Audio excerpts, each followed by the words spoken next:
तो दोस्तों, आप देख रहे हैं आजादी की कहानी। आज का वीडियो भारत के इतिहास के उस दौर पर आधारित है जब विदेशी आक्रमणकारी भारत आए, लेकिन समय के साथ यह डर बन गया।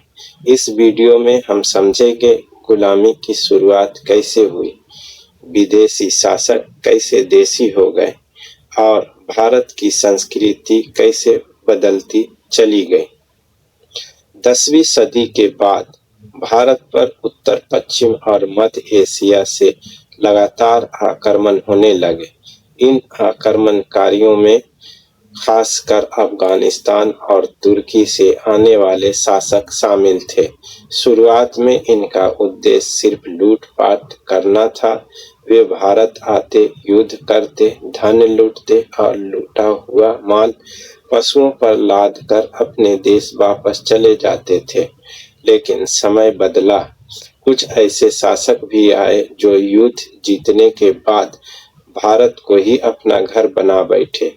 यहीं से भारतीय इतिहास में एक नया युग की शुरुआत हुई, जिसे हम मध्यकालीन भारतीय इतिहास कहते हैं। यह काल इल्तुतमिश से शुरू होकर मुख्य रूप से औरंगजेब तक चला।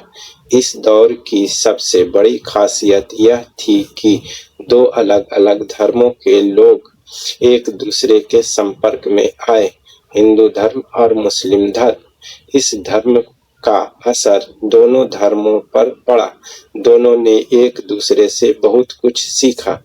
इसी से भारत में एक नई मिली-जुली संस्कृति विकसित हुई। इस संस्कृति का प्रभाव भारत के प्राचीन धर्म, रीति रिवाज, परंपराओं, कला और साहित्य पर स्पष्ट रूप से दिखाई देने लगा।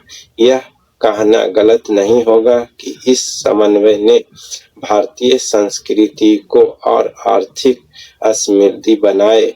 इन शासकों ने भारत की मूल व्यवस्था से कोई बड़ी छेड़छाड़ नहीं की, इसलिए आम लोग ने इनके खास विरोध भी नहीं रहा।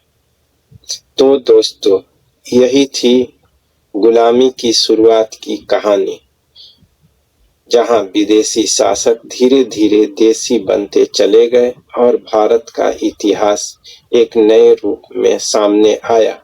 अगर आपको यह वीडियो पसंद आया हो तो लाइक करें, शेयर करें और चैनल आजादी की कहानी को सब्सक्राइब जरूर करें।